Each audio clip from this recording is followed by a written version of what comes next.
Buenas tardes a todos. Mi nombre es Gabriela Zárate Vargas y soy presidenta de la Asociación ELA Perú. ELA Perú ha asumido la presidencia de la Unión de Asociaciones de ELA en Latinoamérica por los siguientes 2 años, recién hace un par de meses atrás. Y es a nombre de UNELA que les doy la más cordial bienvenida y, por supuesto, un especial agradecimiento por el interés a todos ustedes en participar de este evento que hemos realizado y que estamos organizando con mucho, mucho cariño. A ver, un segundo, están aquí, listo. Todas las asociaciones que participamos de esta unión trabajamos de manera voluntaria en nuestros países en beneficio de nuestros afiliados diagnosticados con esclerosis lateral amiotrófica, pero sobre todo lo hacemos con el inmenso recuerdo que llevamos en el corazón en memoria de quienes fueron nuestros familiares y amigos tan queridos. Les voy a compartir aquí un detallito hablando de lo que es UNELA. UNELA nació el año 2017. Eh, Tuvimos una linda reunión en Santiago de Chile y estas son las asociaciones que al día de hoy participan. La Asociación Procura da ELA de Brasil, el Grupo de Apoyo Cali de Colombia, el Instituto del Dr. Emerson Casado Gama de Brasil, la Corporación ELA de Chile, la Asociación de ELA de México, que es GILA, Apoyo Integral, la Asociación ELA Argentina y nosotros la Asociación ELA Perú. Entonces, sin más preámbulos, vamos a dar inicio a nuestro simposio, agradeciendo por supuesto a todos los ponentes por brindarnos su gran experiencia y su valioso tiempo. Muchas gracias.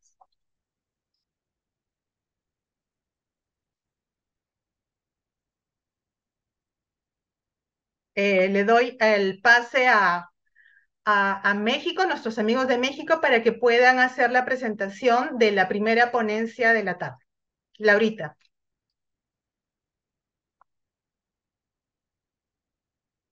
Ahí está. Hola a todos, es un honor para nosotros estar aquí esta tarde. Teníamos mucha ilusión de hacer este simposio de todos los países que conformamos UNELA y unir también a la comunidad médica, ¿no? Para que vayamos haciendo pues esta alianza en América Latina que estoy segura que va a dejar muchos frutos.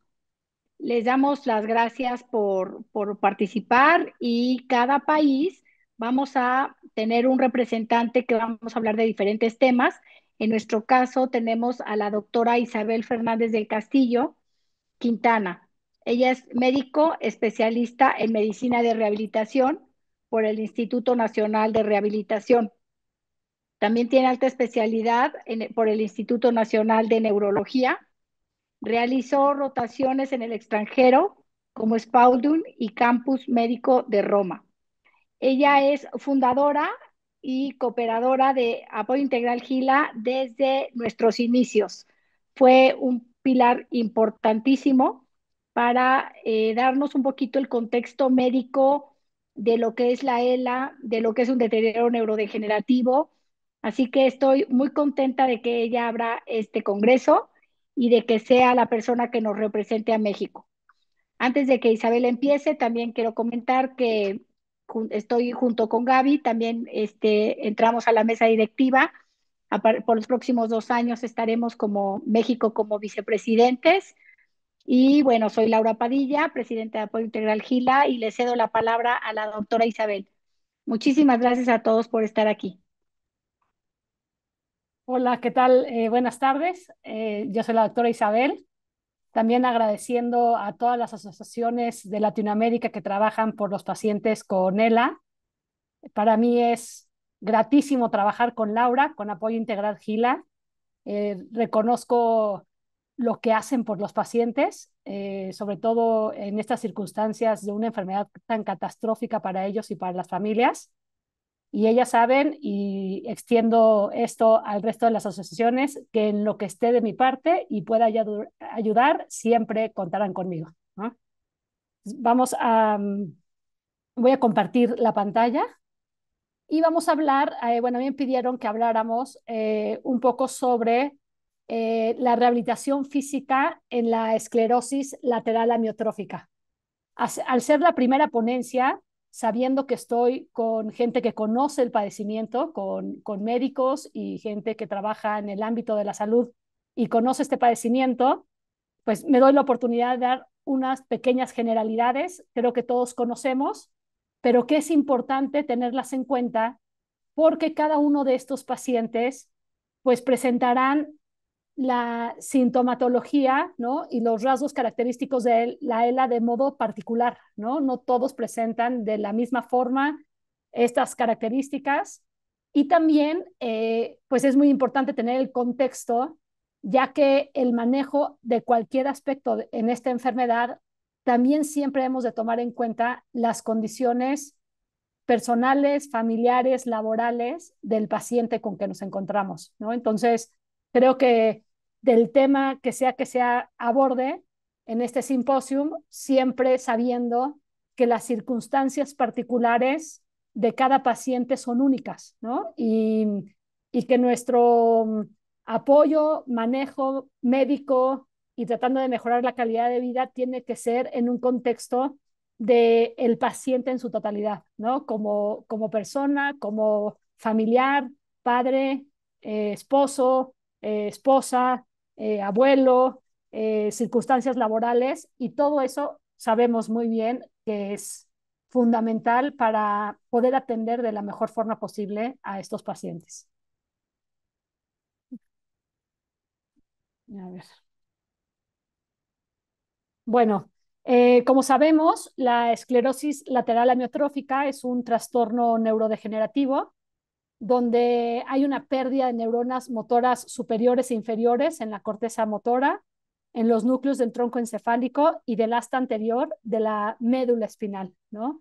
Es neurodegenerativo, progresivo, afecta principalmente al sistema motor. Sin embargo, las manifestaciones extramotoras son cada vez más reconocidas, ¿no? Ya ahora, cuando tratamos a un paciente con ELA, siempre hemos de tener en cuenta que no es solamente el aspecto motor lo que va a limitar pues, su capacidad funcional y su calidad de vida, ¿no? Sino que hay otras manifestaciones que también afectan al paciente, ¿no? Es un padecimiento, sabemos que principalmente ocasiona debilidad, que conlleva una discapacidad y eventualmente a la muerte con un promedio de vida entre 3 a 5 años. Se conoce esta enfermedad también como Lou Gehrig's disease por este beisbolista famoso en Estados Unidos y por el cual, bueno, empezó a tener más renombre y más reconocimiento este padecimiento. Afecta principalmente a varones. Claro que no es una enfermedad exclusiva de varones, pero sí se ve una mayor incidencia en ellos, con una edad promedio entre los 60 y 69 años, aunque sabemos que es mucho más amplio el rango de edad en la que se puede presentar la ELA y que últimamente, en los últimos años, también se ha detectado ELA en personas más jóvenes. No conocemos las causas de la esclerosis lateral amiotrófica. En un 90-95% de los casos son casos esporádicos y puede haber entre un 5 y 10% de una relación genética autosómica dominante. Realmente aún no es posible identificar ningún tipo de factor de riesgo que se asocie con la esclerosis lateral amiotrófica, ¿no? Como generalidades, sabemos que la presentación de la enfermedad pues, puede iniciar con alteraciones que afecten las extremidades, el área vulvar, el esqueleto axial o la función respiratoria. Y el 80% de los casos, la presentación más común de la esclerosis lateral amiotrófica es el inicio con una debilidad asimétrica de las extremidades, ¿sí? Principalmente en miembros superiores, extremidades superiores, suele presentarse con una debilidad en mano, es decir, una debilidad distal aunque también se puede detectar el inicio de una debilidad de cintura escapular, ¿no? Igualmente, en las extremidades inferiores suele comenzar con debilidad distal, con la dorsiflexión del pie, ¿no? Es común que cuando interrogamos al paciente, los inicios del padecimiento, en la mayoría de los casos, empiezan a comentar la dificultad para caminar, la debilidad de tropezarse, de tomar objetos, de abrocharse botones, ¿no? Suele ser así. Sin embargo, hay un porcentaje alto, ¿no? 25 a 30% de pacientes que pueden comenzar con manifestaciones vulvares, como son la disartria y la disfagia. Menos común es que la ELA se presente con una debilidad muscular respiratoria como síntoma principal o con una debilidad generalizada de extremidades. Realmente la debilidad se suele presentar de forma progresiva, no generalizada, y tampoco es común que el inicio de la patología se dé con debilidad en el esqueleto axial, ¿no? Como caída de cabeza o debilidad en la extensión del tronco. El cuadro clínico lo conocemos todos, ¿no? Puede variar de un paciente a otro, ¿no? El paciente puede presentar la cialorrea, disfagia, disartria, la labilidad emocional, ¿no? Que se caracteriza con estas manifestaciones vulvares, la dificultad respiratoria, disnea, ¿no? Dificultad para conciliar el sueño, la debilidad en tronco, debilidad y atrofia en las extremidades, la falta de coordinación en los movimientos, se quejan los pacientes de espasmos, de calambres. Cuando hacemos el interrogatorio sobre, podemos detectar que lo que presenta el paciente son fasciculaciones, ¿no? Que dicen es que me brincan los músculos. Y algunas manifestaciones también como de neurona motora superior, como son los reflejos aumentados o la espasticidad. Es importante también, y cada vez es más reconocida, estas manifestaciones extramotoras, ¿sí? Que se presentan en un alto porcentaje de los pacientes, hasta un 50% de los pacientes pueden presentar cambios en la conducta, disfunción ejecutiva, problemas de lenguaje, ¿sí? Y se puede incluso cumplir con criterios clínicos o asociarse a una demencia frontotemporal. Cada vez hay más estudios, ¿no? Sobre la relación entre demencia frontotemporal y la esclerosis lateral amiotrófica. Estas generalidades, ya habrán charlas en las que se comente ya específicamente cada una de estas sintomatologías y el tratamiento, pero bueno, sabemos como generalidad que el tratamiento en el paciente con esclerosis lateral amiotrófica requiere un manejo multidisciplinario para mejorar la calidad de vida. Sabemos que hay medicamentos aprobados por la FDA, el Riluzol y Edarabón, que fue inicialmente aprobado en Japón y Corea en el 2015 y en el 2017 en Estados Unidos como complemento al Riluzol. Y pues todo este manejo multidisciplinario para el tratamiento sintomático, ya sea con medios farmacológicos o no farmacológicos. Ahora sí, entrando al tema que me corresponde, dando esta pequeña introducción y generalidades sobre la esclerosis lateral amiotrófica, vamos a hablar sobre la rehabilitación física, ¿no? El programa de terapia física que podemos llevar a cabo con los pacientes que presentan ELA, ¿sí? Es definitivamente un componente integral del equipo multidisciplinario de la ELA, ¿no? El fisioterapeuta, el terapista físico, ¿no? Que va a adaptar su manejo del paciente según las necesidades del paciente y los objetivos a alcanzar con el paciente, dependiendo del estadio en el que se encuentre y pues las principales deficiencias que el paciente va presentando o que habremos de prevenir. Y se centra principalmente el manejo de la fisioterapia en abordar los síntomas y maximizar la función del paciente en sus actividades de la vida diaria. ¿Sí? O sea, es como siempre en un programa de rehabilitación y en concreto de la terapia física, pues hemos de plantearnos si el paciente presenta alguna discapacidad o alguna dificultad en la ejecución de sus actividades de la vida diaria para lograr la mayor independencia posible por el mayor tiempo posible en el caso de nuestros pacientes, ¿no? Ya que sabemos que es una enfermedad que es progresiva y rápidamente progresiva. Nada más como dato, saber que los últimos años se ha dedicado un mayor estudio a la importancia de la rehabilitación física en la esclerosis lateral amiotrófica.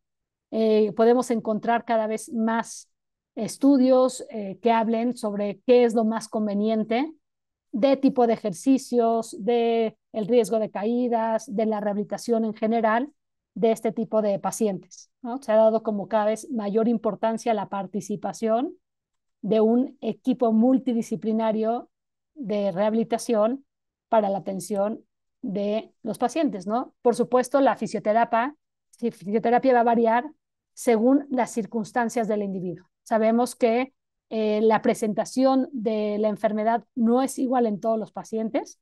Hay algunos que tendrán algunas manifestaciones predominantes de neurona motora superior, algunos de neurona motora inferior.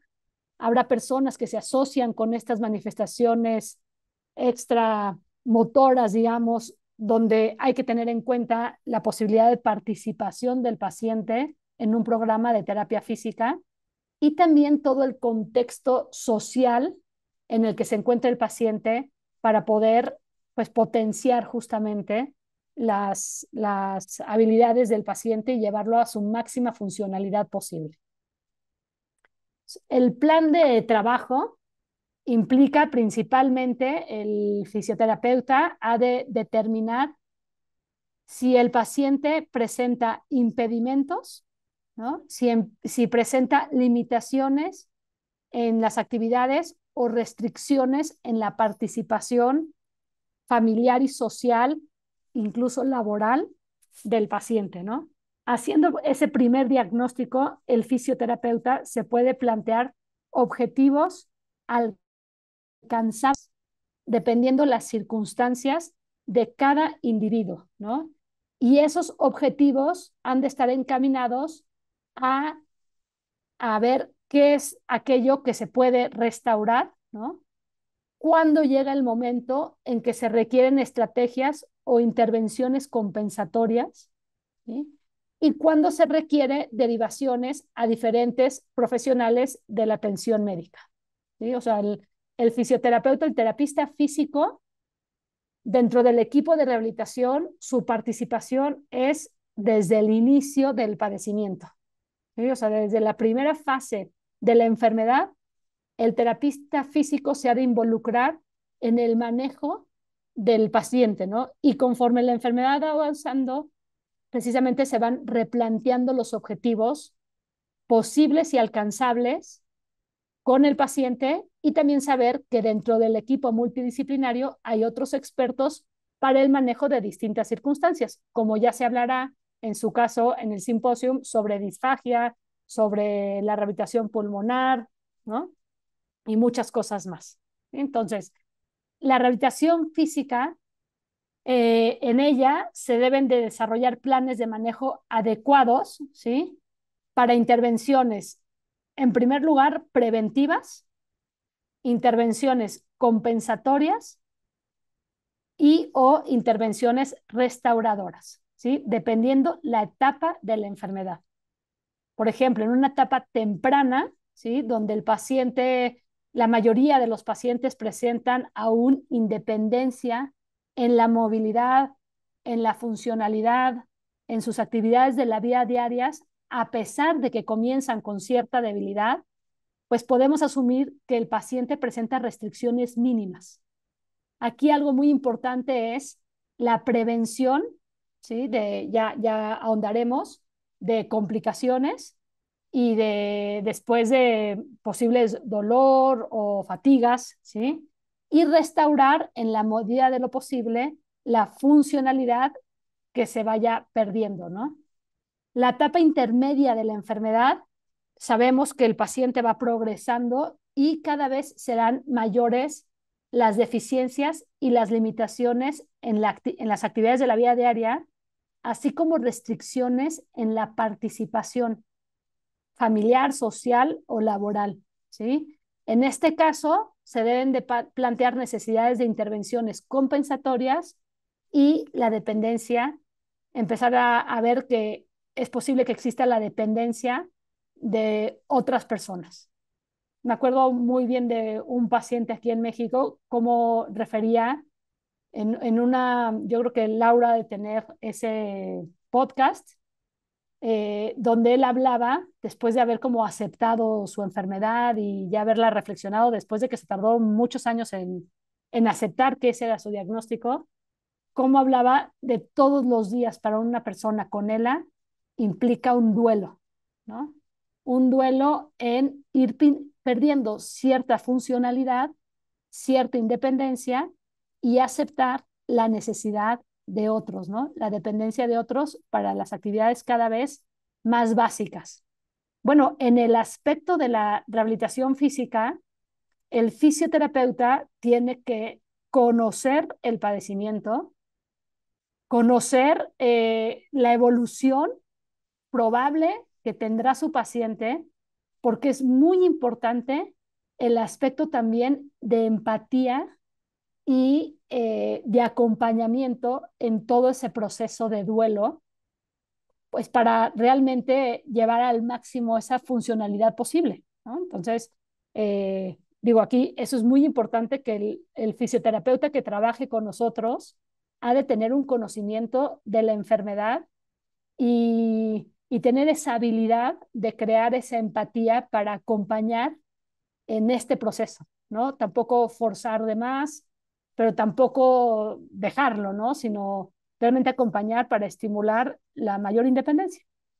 Sabemos que en la etapa tardía, estos pacientes suelen tener una total dependencia, ¿no? Para la movilidad, para la funcionalidad, debido a la debilidad severa en toda la musculatura, ¿no? Tanto axial como de las extremidades. Y aquí, pues es muy importante retomar la prevención para complicaciones y la restauración. En la primera etapa que mencionábamos, donde todavía hay, a pesar de la debilidad, hay independencia en sus actividades diarias, incluso poca restricción social y familiar, es muy importante comenzar desde el primer momento un programa de fisioterapia que se va a basar principalmente en movilizaciones y estiramientos de las 4 extremidades. Esta pauta será siempre continua en las etapas de la enfermedad y en esta primera etapa se conoce, ¿no?, que es importante el ejercicio aeróbico y ciertos ejercicios con resistencia. Importante conocer que hemos de evitar la fatiga en estos pacientes, ¿no? Se les puede recomendar pues continuar con la caminata, con natación, bicicleta estática, también para preservar la función cardíaca y mantener aquellos músculos que están aún preservados de debilidad, mantenerlos con la mayor funcionalidad posible, ¿no? También empezar desde el primer momento con ejercicios de coordinación y la movilización de las 4 extremidades y de cada una de las articulaciones para prevenir un posible dolor por la falta de movimiento articular y por la restricción en los arcos de movimiento, ¿no? Entonces, desde el primer momento hemos de ayudar a los pacientes que comprendan que el ejercicio, ¿no?, bien indicado, bien enfocado, para ellos será fundamental en todas las etapas de la enfermedad desde el comienzo, ¿no? Desde que se hace por lo menos el diagnóstico. Conforme va progresando la enfermedad, pues es evidente que los objetivos de la fisioterapia se van modificando. Empezamos a plantearnos la posibilidad de hacer algunas adaptaciones arquitectónicas en el hogar. Todo esto para facilitar el cuidado, la atención y la participación del paciente en la medida de lo posible, pues en todo este aspecto social. Es probable, ¿no?, que comencemos con el uso de órtesis de mano y pie para evitar eh, caídas, a lo mejor, ¿no? La órtesis tobillo-pie, o evitar deformaciones en mano, una órtesis de reposo en mano para evitar deformaciones y evitar dolor principalmente, ¿no? Hay que hacer énfasis en el ejercicio de tronco de las extremidades siempre y comenzar con ejercicios para la musculatura facial y plantearse la ayuda y el auxilio de medidas auxiliares, ya sean para la marcha o para la independencia en las actividades de la vida diaria. Y finalmente, pues en la etapa tardía, sabemos las condiciones, ¿no?, en la que el paciente se encuentra, una debilidad severa, con necesidad de la asistencia prácticamente para todas las actividades. Muchas veces es el familiar directo o los cuidadores. Hay que hacer un adecuado manejo de fisioterapia respiratoria con técnicas como ventilación dirigida, tos asistida, drenaje postural, el uso de aspirador. Y algo importantísimo en la fisioterapia es la prevención del paciente postrado para prevenir complicaciones como son las úlceras por presión, enseñando al familiar o al cuidador los cambios frecuentes de postura, la alineación de segmentos y los cuidados posturales, ¿no? En la medida de lo posible y conforme haya todavía algo de fuerza, hay que trabajar con el paciente lo que son los ejercicios funcionales de colchón. Bueno, sabemos que en la ELA todavía no tenemos la posibilidad de curar, ¿no? Es una enfermedad que la ciencia todavía no nos ha dado para conocer cómo curarla, pero algo muy importante, todos los que estamos y participamos en el tratamiento de estas personas, es que siempre podremos aliviar y acompañar, ¿no? Y esos han de ser los objetivos del manejo multidisciplinario en coordinación unos con otros para tratar de aliviar y acompañar al paciente y a sus familiares en todo el transcurso de la enfermedad. Y bueno, esto es, bueno, lo que tenemos realmente de rehabilitación física y los principales cuidados que hemos de tener con los pacientes. No sé si alguien tenga alguna duda.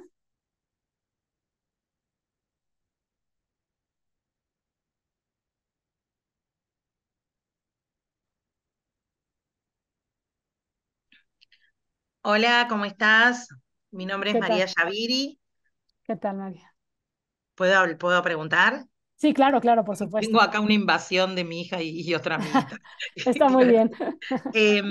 Quiero hacer, paren las dos, quiero hacer una consulta. Bueno, vos hablás, yo trabajo también en una clínica de rehabilitación neurológica, y en el caso, por ejemplo, bueno, nada, no sé, yo soy terapista ocupacional, quería saber si allá había en los equipos también TO. Sí, sí, por supuesto, ¿no? Realmente son parte fundamental del manejo multidisciplinario, ¿no? O sea, la visión y la perspectiva que tiene el terapista ocupacional para justamente potenciar la funcionalidad del paciente en sus actividades de la vida diaria son fundamentales, ¿no? Ahí muchas veces el terapista físico a lo mejor no se enfoca tanto en esa parte y creo que es muy importante siempre integrar a un terapista ocupacional en el manejo del paciente con esclerosis lateral amiotrófica, ¿no? Sobre todo, pues justamente la visión que el terapista ocupacional tiene es a lo que va encaminada todo el manejo del paciente con ELA, ¿no? Que es la calidad de vida, ¿no? Y la Bien, mayor independencia posible, pues en las funciones básicas, ¿no? De la vida, que es sí, donde muchas veces el duelo es más severo en los pacientes y pues sí. definitivamente ustedes, profesionales de la salud en este aspecto, son fundamentales. Gracias. Quería saber eso, que sí había. No, no, Gracias. claro, por supuesto que sí.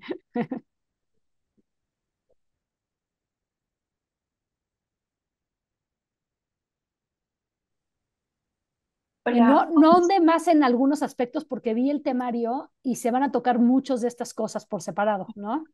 Entonces, se van a ir ahondando más en distintos temas, ¿no? Digo, se podría hablar dentro de la rehabilitación de un aspecto mucho más global de estos pacientes, ¿no? Desde la disfagia, ¿no? Y ahondar más en la terapia respiratoria, manejo de espasticidad, bueno, muchos aspectos más, pero bueno, en concreto este tema era el ejercicio físico en los pacientes con ELA. Doctora, yo tengo una pregunta respecto a la actividad física. Muchas gracias. Sí, ¿qué tal? Y es porque hemos tenido, en uno de los casos de la que hemos tenido aquí, es una persona deportista. Cuando viene a terapia, realiza su sesión de terapia ocupacional, de fonoaudiología y y fisioterapia, pero en casa también está realizando actividad física. Entonces, ¿hasta qué punto es recomendable que se hagan 2 veces o más actividad física en casa, o cuál sería el límite para que la paciente no llegue a un nivel de fatiga ya o excesivo?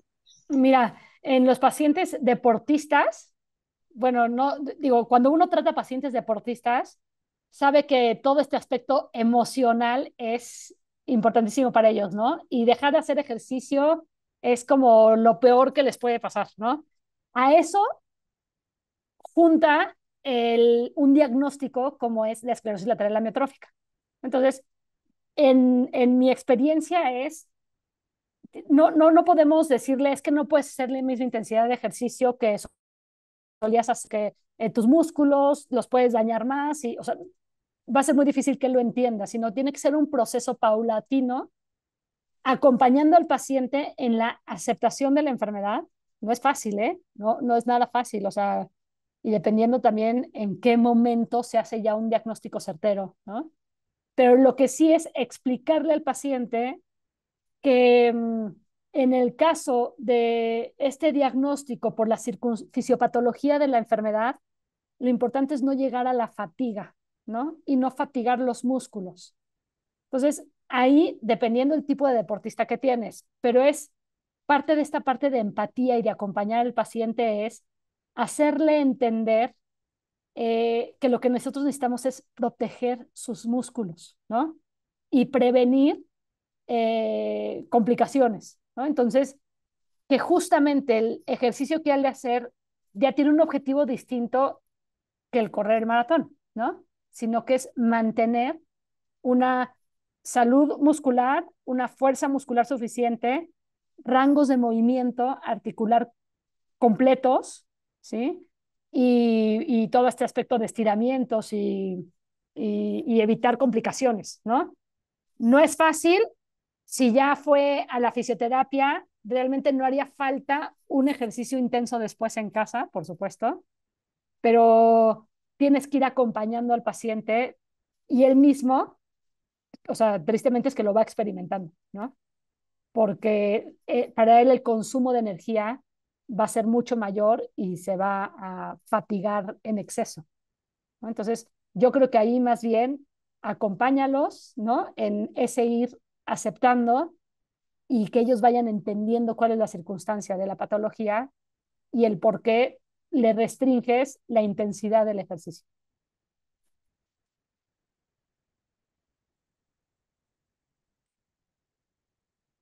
Hola, Hola. Camila por acá. Una consulta y ligada a lo mejor a la pregunta anterior. ¿Y cómo, en palabras simples, tratar de aterrizar el concepto de fatiga o concretarlo un poquito para el paciente?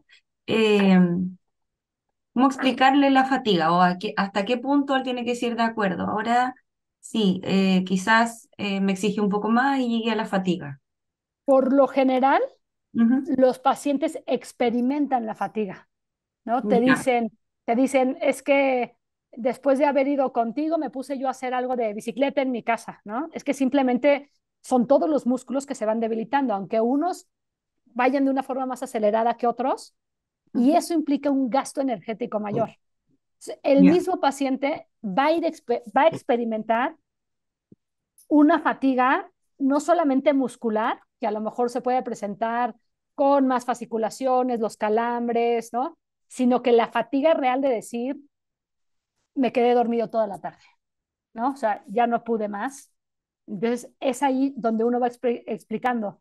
es que tu gasto energético es mayor y el músculo lo fatigas porque no es un músculo que tenga, digo, hay que saber cómo explicar esto, ¿no? Pero nosotros sabemos, no es el músculo sano, ¿no? Sino es que es un músculo que va perdiendo esa potencia.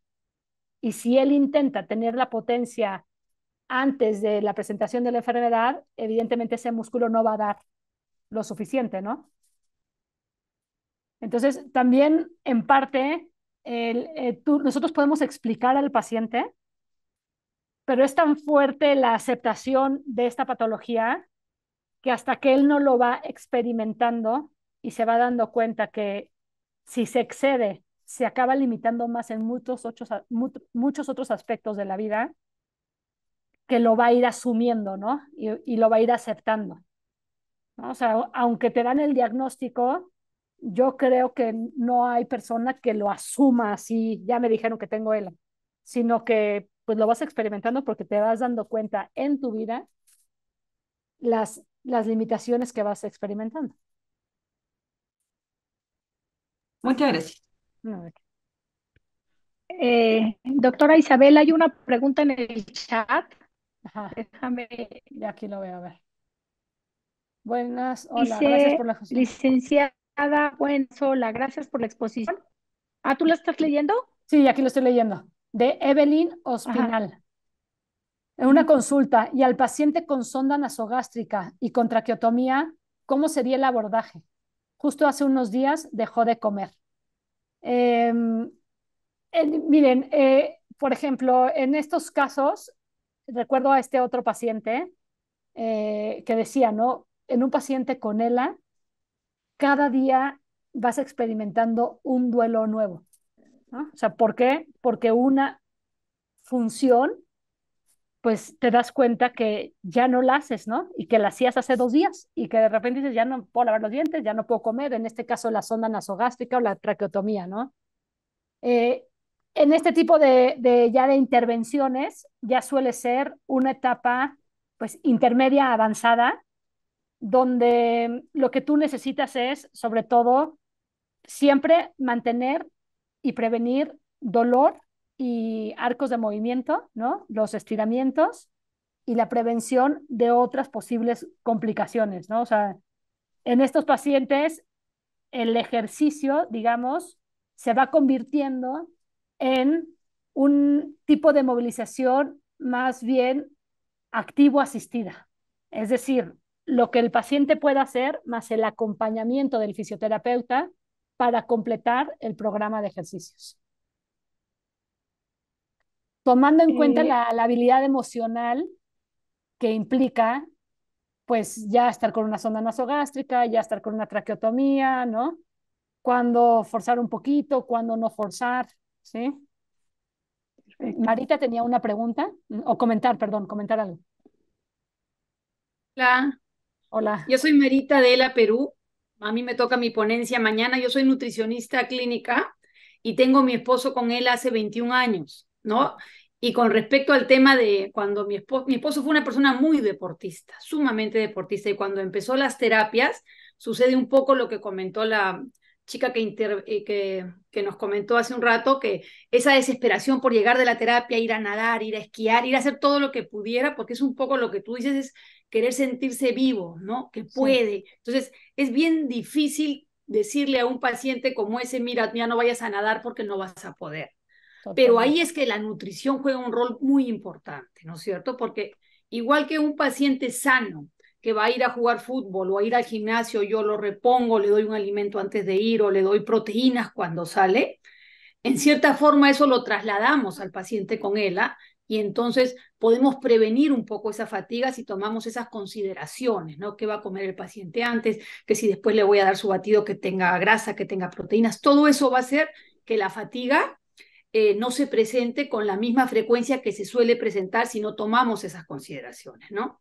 A mí me toca mañana la ponencia, pero cada vez se sabe más que la ELA es una enfermedad hipermetabólica, donde ese organismo necesita una cantidad de calorías bárbara que antes no necesitaba. Y si yo gasto más calorías haciendo terapia, montando bicicleta o lo que sea, si no las repongo, entro en esta rotura de la homeostasis, que se pierde el equilibrio y se genera un círculo muy deteriorador de los músculos del paciente, ¿no? Entonces, eso quería agregar a nuestra amiga que hizo la pregunta con respecto a la fatiga y las terapias. Gracias, ya mañana yo voy a estar en mi ponencia. Y mire qué interesante, porque en el caso de su marido, 27 años con ella, o sea, también 21, es que 21 años. Ela bulbar. Imagínense que en principio, si uno lee académicamente, pues dices, esa es una ELA mucho más rápida, ¿no? Y cada paciente es individual, su presentación, sus circunstancias, todo, ¿no? O sea, lo que aplica para uno no es quiere decir que aplique para todos. Ahí es donde entra el trabajo multidisciplinario para llegar a un criterio de tratamiento adecuado para la persona, según sus circunstancias.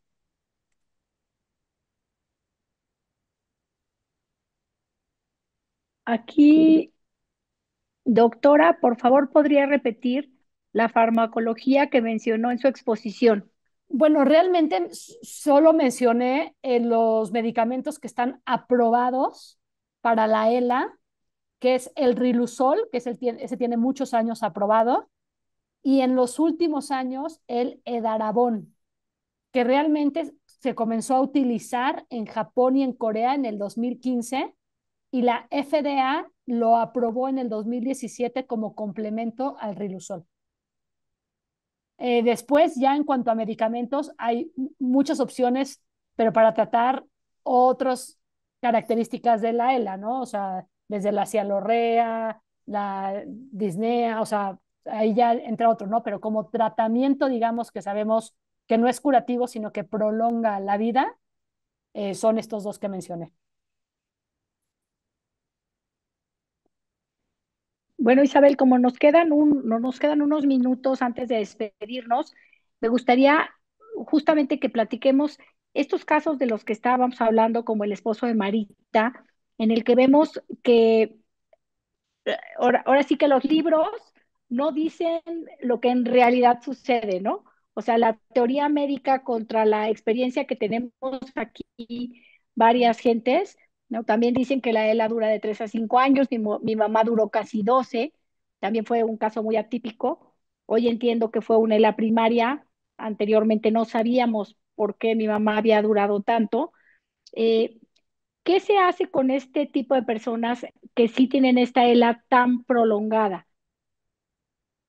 ¿Qué se hace en qué aspecto? Es que dependiendo... En la parte física, ¿no? O sea, cuando ya van teniendo otro tipo de deterioros, o sea, me gustaría hablar un poquito del paciente postrado, cómo podemos recomendar, porque la parte que tú comentaste en tu presentación, estamos hablando de un paciente cuando inicia y cómo se va deteriorando.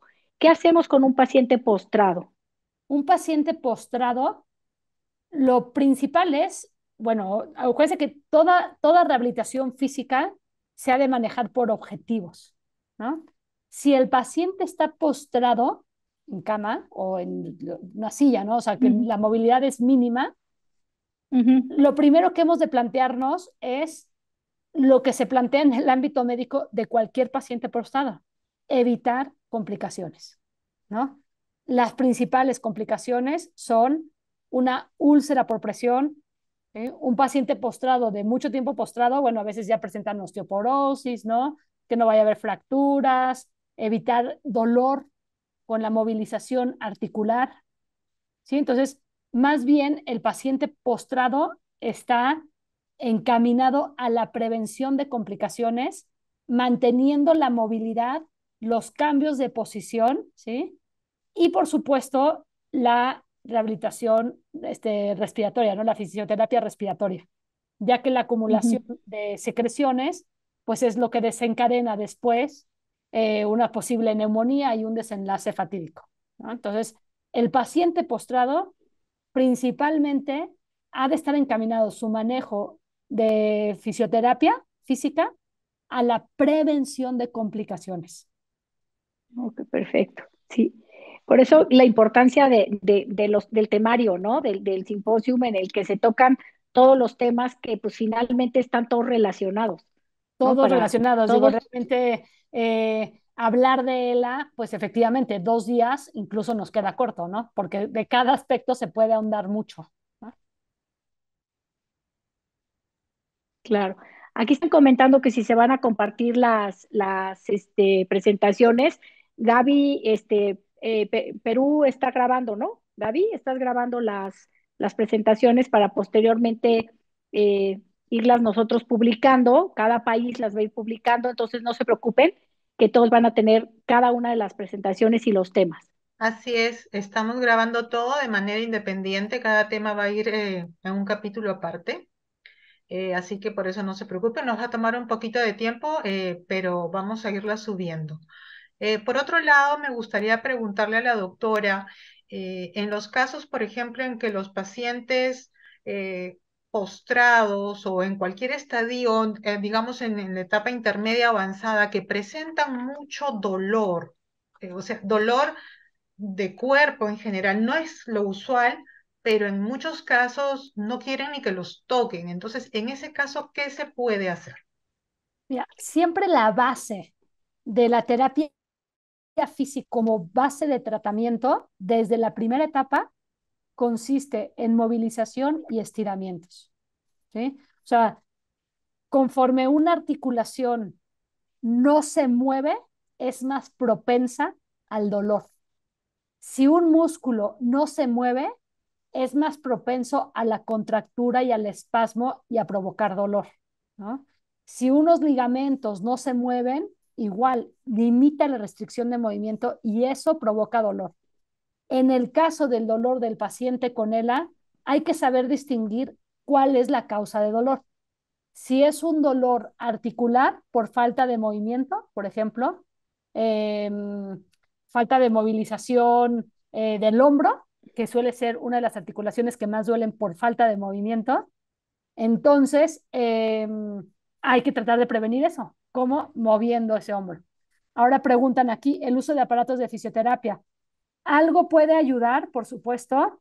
Por ejemplo, si esa es la causa del dolor, la falta de movimiento y se hizo una capsulitis o se hizo una inflamación de una bursa, ¿sí? O una tendinitis, pues entonces utiliza los aparatos de fisioterapia, ¿no? Baja esa inflamación en concreto.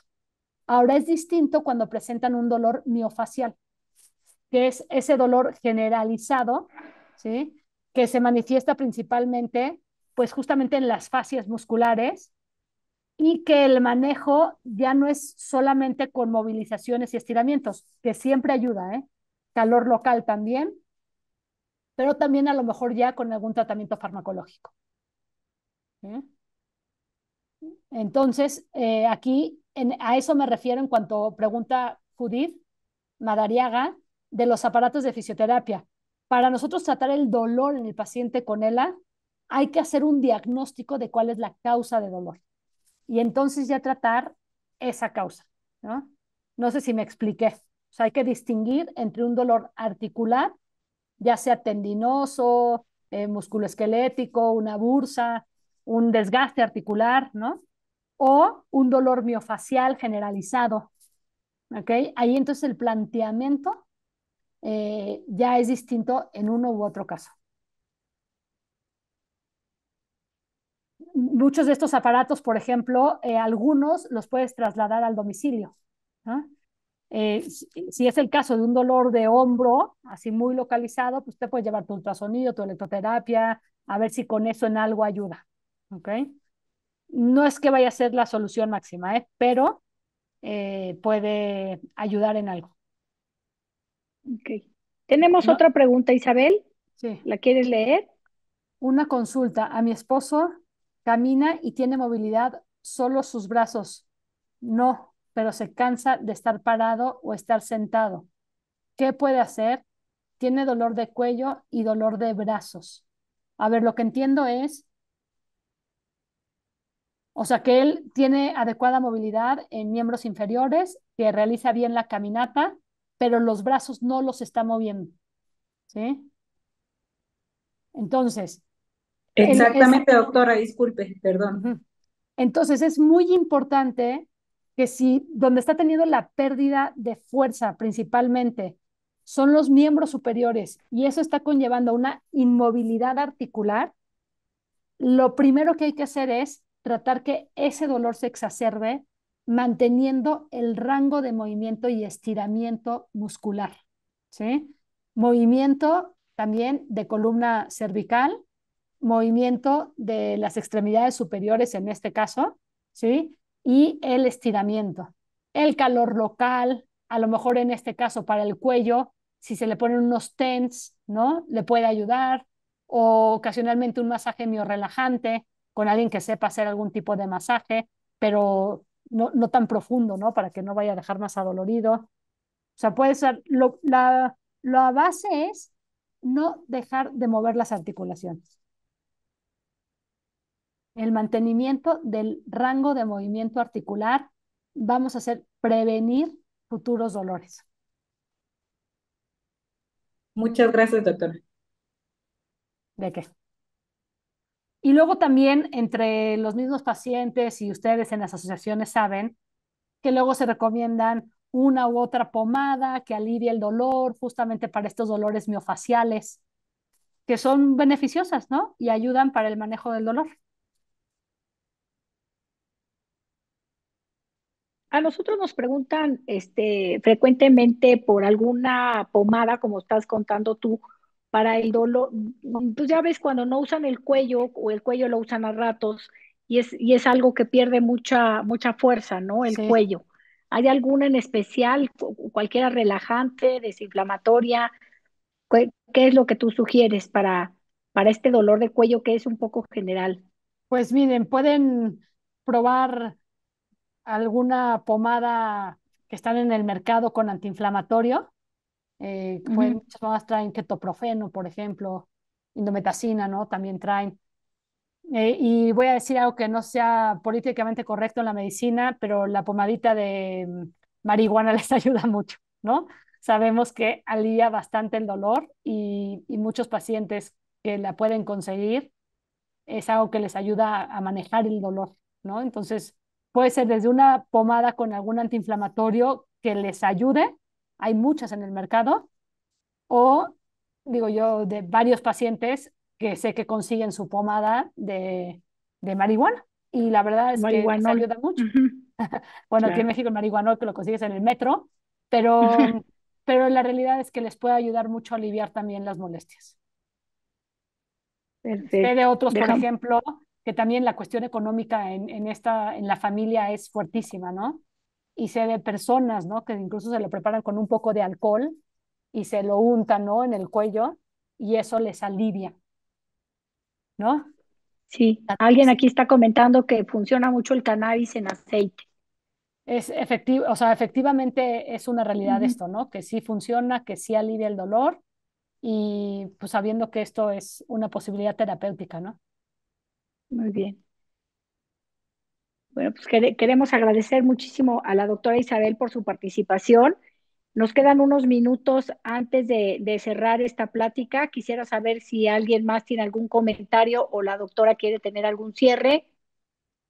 Bueno, yo me gustaría decir que y recalcar, ¿no? Que realmente tomar en cuenta la fisioterapia como una herramienta fundamental dentro del equipo multidisciplinario, ¿no? Y que no se limita al momento en que ya se encuentra cierta discapacidad o pérdida de función, sino que hemos de ayudar al paciente y a la familia a entender que desde el primer momento mantenerse activo en cuanto a un programa de ejercicio adecuadamente llevado y muchos de estos programas que se puede enseñar al familiar o al cuidador primario, por lo que supone también económicamente todo este manejo de una persona con estas características, se puede aprender cómo se hace las movilizaciones, por lo menos, ¿no? Entonces, eso yo creo que con que todos lo tengamos en mente va a ser en gran beneficio de los pacientes y justamente vamos a mejorar su calidad de vida. Perfecto. Gaby, ¿tienes algún comentario? ¿Alguno de los participantes de UNELA? Preguntan aquí si uso de collar cervical ayuda para el dolor de cuello. En algunos casos sí. En algunos Bueno, casos sí, existe un cuello dependiendo. especial existe este cuello especial para la ELA, no sé Acá si lo lo usen tengo, no sé si, aquí se ve en la todos los presentación, países, pero no sé si se ve mi presentación todavía, en la parte inferior sí, derecha, Sí, hay se ve. algunos, sí. Es realmente un sostén cervical, ¿no? exacto. Ajá. Ujú. Entonces ayuda, ¿no? Porque es muy cansado cuando hay debilidad axial, la caída de la cabeza. Las Sí, cámaras hiperbáricas en algo podrá ayudar, ¿no? Lo que hace es que aumenta el riego sanguíneo y la oxigenación a los tejidos. En algo podrá ayudar, ni a todos ni a nadie, ¿no? O sea, si uno lo quiere intentar, pues adelante. Listo, yo creo que le agradecemos muchísimo a la doctora Isabel. Ha sido muy, muy enriquecedor toda la información que nos ha brindado y también el poder compartir con todas las personas que están aquí hoy. Muchísimas gracias. Esperamos que todos estén muy contentos de haberla escuchado. Seguramente vamos a tener una oportunidad más adelante de volver a reunirnos. Muchas gracias. Encantada. Muchas Bueno. gracias a ustedes por la invitación.